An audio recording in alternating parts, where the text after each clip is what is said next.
Hi everyone, thank you for tuning in. I'm your instructor Joy. Thank you very much for your continued support. I really appreciate. So this video will be an answer to many violinists who's been asking, how does one control the unintentional skittering bow? This unplanned bounciness of the bow, shaky bow, these are the one that one has constantly worked on. It's all about bow control, but there's a little more to that. So I will give you 5 checklists that you can try yourself, which I see very commonly done in my teaching studio, and I'll give you also the solution right away, and hopefully you can try yourself and benefit it right away. So the first common mistake that makes the bow skitter or all of a sudden bounce is when we change the bow direction. Remember, whenever the physics change, we have to be extra careful. So let's say you're playing something bronze.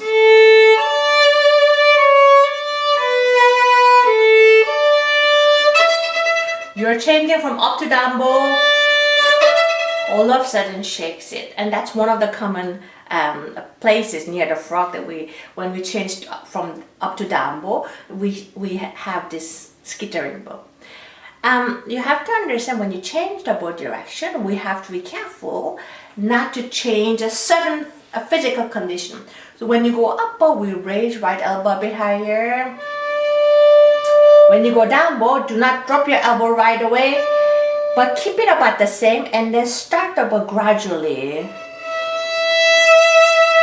So we're making this change from up to down bow a little more smooth while keeping the elbow height about the same, and also starting the bow gradually, allowing the bow to adapt to the different change of the direction.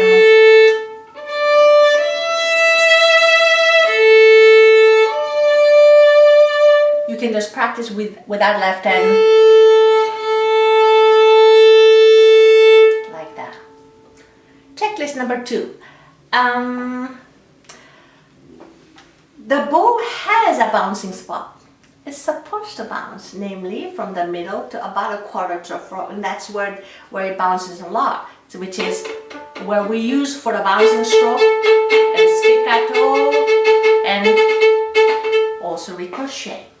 When you're playing fast passages and you do not want bow to bounce, then go away from the bouncing spot. There is spot, let's say passage like Bach. Here, we're changing a lot of strings, so again, change up the physics and makes it a little harder. But if you're placing the bow in the middle, normally it's a good idea to have a fast stroke, but while string changes, it will bounce it because you're in the bouncing spot. Normally it's a good idea to be in the middle in the fast bow, but when you're changing the string in a fast speed, don't be on the bouncing spot, it will bounce, but go away from the bouncing spot, maybe upper half bow.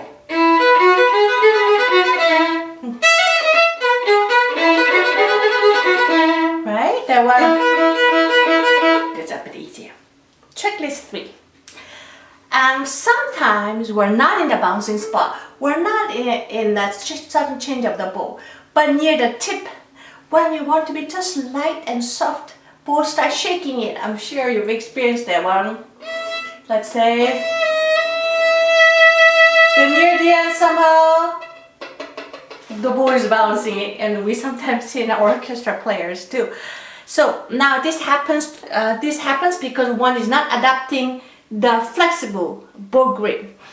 When we're new to the violin playing, we learn how to hold the bow grip certain way, keeping the thumb near the middle finger and like this. This works well for the beginner level. This works well when you're at the middle bow. But you have to understand, as the bow moves, your bow grip has to be flexible, adapting the one. So you don't go straight same way, but your hand rotates, pronates a bit towards index finger. Like this, lightening the pinky. That's slowly, slowly.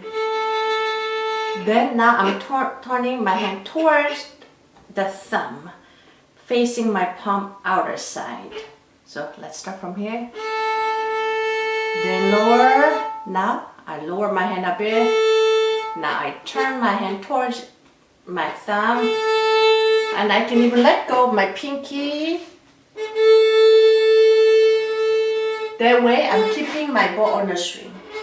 So now, this is very important for every violinist to learn how to adapt the bow grip. If you fail to do that, that's when the bow starts skittering or shaky. I'm trying to forcefully hold it, same bow grip. Yeah. If you think about it, it makes sense, isn't it? So when the hand moves, when the whole physics change, we have to go with it. You cannot hold the bow, same bow grip. So just learn to do it. Basically, when you go towards the tip, rotate your hand towards the thumb here, and then allow the hand to be a little turn. Then you will see it's much. You can let go of the pinky even because you don't need pinky. I don't know what to do. It's much easier to keep the bow on the string. That's something that it comes as soon as you develop or you're entering the intermediate level, you should be able to have a flexible bow grip. That's just one way. Now let's see this checklist 4. When we want to have a little accented, a little martele-like bow, that's something when we do. So there's a Kreutzer etude. We have, I believe, Kreutzer etude number 7. Here we're practicing to be at the tip, accenting it, and then changing elbow height. Here, a lot of violinists, even though with all the good intention, often a lot of shakiness happens simply because we're not, again, allowing the change of physics to be adapted. What do I mean that? So allow the bow to sit on the string with a little tight and make sure the elbow is supporting as well.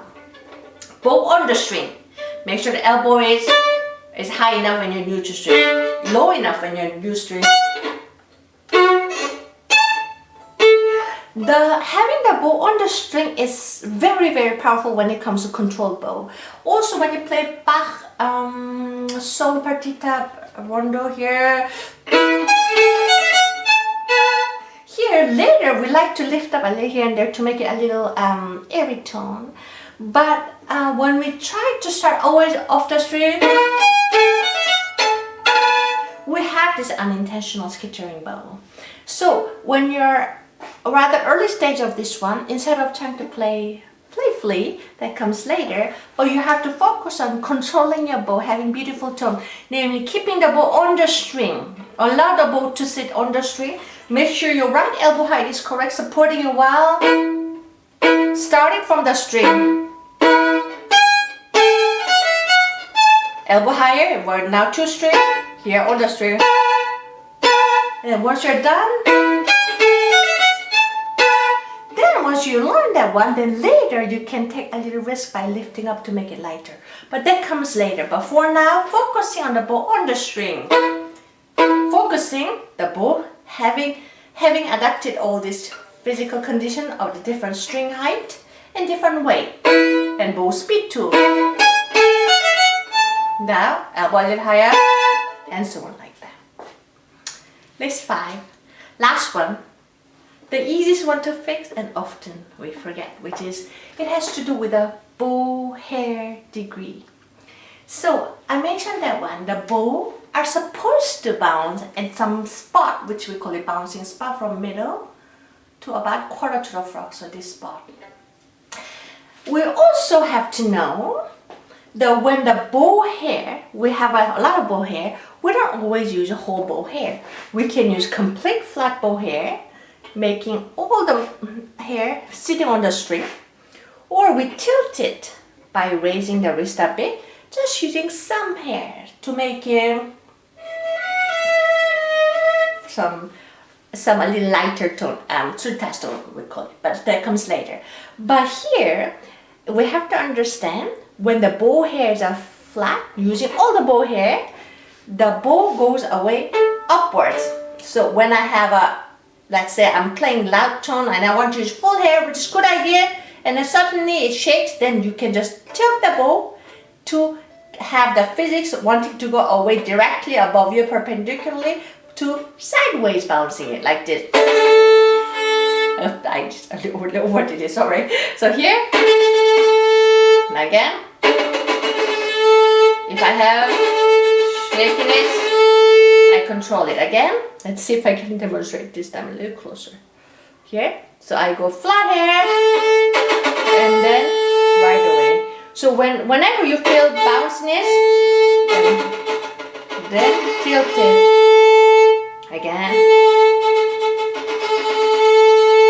So basically, you can just roll your thumb, or you can raise wrist. Both ways works. So this is something that one has to practice so that you know when you hear you can react right away. You can just practice flat hair, tilted hair, flat hair. Again, flat hair, tilted hair, flat hair, flat hair, tilted hair, flat hair again, and flexible bow grip as you go towards the tip. Such exercise can be done just a couple minutes a day. It doesn't have to be hours and hours of practicing all the time, but it is very efficient practicing, and you can control a lot of difficult passages. But one has to be aware how to fix it and what those triggering points are. I hope you can try yourself, and I wish you all happy practicing. Thank you for watching. Hope to see you again. Bye-bye.